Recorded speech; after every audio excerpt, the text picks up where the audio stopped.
ലീഫിൻ്റെ ഏറ്റവും പുതിയ വീഡിയോയിലേക്ക് കിടക്കാം കേട്ടോ. അപ്പോൾ ഇന്നത്തെ വീഡിയോയിൽ നമ്മൾ നോക്കാൻ പോകുന്നത് എന്താണെന്ന് വെച്ചാൽ എന്താണ് ഒരു റൂട്ടിംഗ് ഹോർമോൺ, അല്ലെങ്കിൽ റൂട്ടിംഗ് ഹോർമോണിൻ്റെ ആവശ്യകത എന്താണ്, ഇത് എങ്ങനെ പ്രവർത്തിക്കുന്നു എന്നുള്ളതിനെ കുറിച്ചിട്ടാണ് നമ്മൾ ഇന്നത്തെ വീഡിയോയിൽ കാണാൻ പോകുന്നത്. നേരെ വീഡിയോയിലേക്ക്.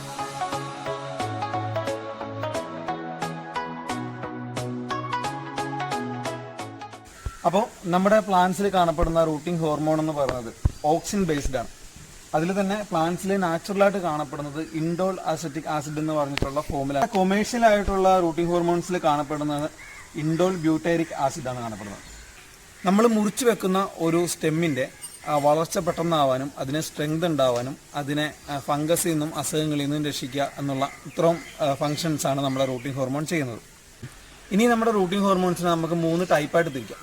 ഒന്നെങ്കിൽ 1, 2, 3 അല്ലെങ്കിൽ ABC, അതായത് soft would, semi soft would, hard wood. അങ്ങനെ നമ്മുടെ ചെടികളുടെ ടൈപ്പ് അനുസരിച്ച് യൂസ് ചെയ്യാനായിട്ട് 3 ടൈപ്പായിട്ട് തിരിച്ചിട്ടുണ്ട്. പിന്നെ കോമൺ ആയിട്ട് യൂസ് ചെയ്യാൻ പറ്റുന്ന കുറച്ച് റൂട്ടിംഗ് ഹോർമോൺസ് ഉണ്ട്. അപ്പോൾ നമ്മൾ കാണുന്ന ഈ ഒരു ചെത്തിച്ചെടി ഉണ്ടല്ലോ, ഇതിൻ്റെ ഒരു കമ്പ് എടുത്തിട്ട് ഇതിപ്പോൾ 2 രീതിയിൽ നമുക്ക് ഇതിനെ യൂസ് ചെയ്യാം. അപ്പം ആ 2 രീതി എങ്ങനെയുള്ളതാണെന്ന് നമുക്ക് ഇതിൻ്റെ ഓരോ സ്റ്റെം എടുത്തിട്ട് നോക്കാം. കുറച്ച് ഹാർഡായിട്ടുള്ള ഇതുപോലത്തെ കുറച്ച് ഹാർഡായിട്ടുള്ള ഒരു പീസ് നമുക്കൊരു 6 ഇഞ്ച് അല്ലെങ്കിൽ 8 ഇഞ്ച് വലിപ്പം വെച്ചിട്ട് ഒരു 45 ഡിഗ്രിയിൽ കട്ട് എടുക്കാം. ഇതാണ് നമ്മളിപ്പോൾ എടുത്തിട്ടുള്ള ഒരു സ്റ്റെം. എന്നിട്ട് നമുക്കിതിൻ്റെ മാക്സിമം എത്ര ലീവ്സ് കളയാൻ പറ്റുമോ അത്ര ലീവ്സ് കളഞ്ഞ് വേണം യൂസ് ചെയ്യാനായിട്ട്.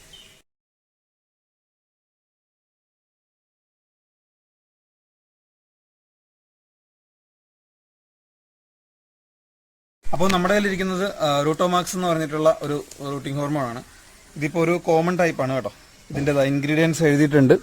Indole 3 butyric acid and humic acid എന്നതിൽ കറക്റ്റായിട്ട് അവർ മെൻഷൻ ചെയ്തിട്ടുണ്ട്. അപ്പോൾ നമുക്കിത് പൊട്ടിക്കാം.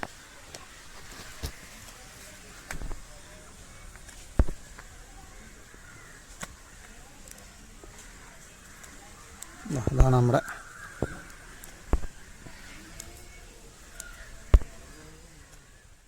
ഫസ്റ്റ് സ്റ്റെപ്പ് എന്ന് പറയുന്നത് നമ്മുടെ സ്റ്റെമ്മിനെ ഒന്ന് വെള്ളത്തിലേക്ക് മുക്കിയിട്ട് അതിനെ നേരെ നമുക്ക് ഈ ഒരു റൂട്ടിംഗ് ഹോർമോണിൻ്റെ അകത്തേക്ക് മുക്കിയെടുക്കാം.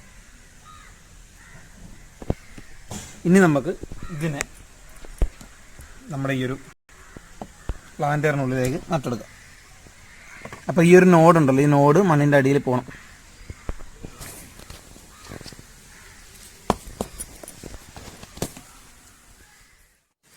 രണ്ടാമത്തെ മെത്തേഡ് എന്ന് പറയുന്നത് നമ്മുടെ റൂട്ടിംഗ് ഹോർമോണിൻ്റെ ഉള്ളിലേക്ക് കുറച്ച് വെള്ളം ചേർത്തിട്ട് അതിനൊരു പേസ്റ്റ് പോലെ ആക്കി എടുക്കുക. ഇപ്പോൾ നിങ്ങൾ സാധാരണ കണ്ടിട്ടുള്ളത് മിക്കവാറും ഒക്കെ വൈറ്റ് കളറായിരിക്കും റൂട്ടിംഗ് ഹോർമോൺ.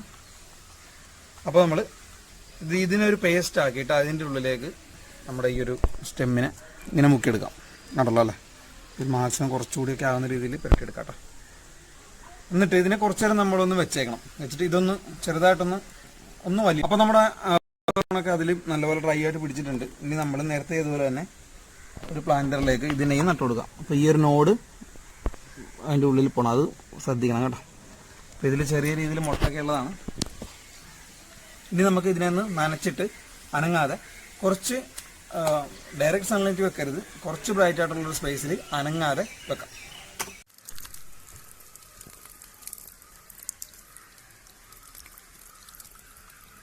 ഇങ്ങനെയാണ് നമ്മുടെ റൂട്ടിംഗ് ഹോർമോൺ യൂസ് ചെയ്യേണ്ടത്. അപ്പോൾ റൂട്ടിംഗ് ഹോർമോൺ എന്താണ്, അതിൻ്റെ ഫംഗ്ഷൻ എന്താണ്, അതിൻ്റെ ടൈപ്പ് ഏതൊക്കെയാണ്, എങ്ങനെയാണ് യൂസ് ചെയ്യേണ്ടത് എന്നൊക്കെ നിങ്ങൾക്ക് മനസ്സിലായെന്ന് വിശ്വസിക്കുന്നു. അപ്പോൾ വീഡിയോ ഇഷ്ടപ്പെട്ടെങ്കിൽ ലൈക്ക് ചെയ്യുക, കമൻറ്റ് ചെയ്യുക, ഷെയർ ചെയ്യുക. ചാനൽ ആദ്യമായിട്ടാണ് കാണുന്നതെങ്കിൽ സബ്സ്ക്രൈബ് ചെയ്യുക. അതുപോലെ തന്നെ ബെൽ ബട്ടൺ കൂടി ഒന്ന് എനേബിൾ ചെയ്തേക്കാം. അപ്പോൾ നല്ലൊരു വീഡിയോ ആയിട്ട് നമുക്ക് ഇനി കാണാം.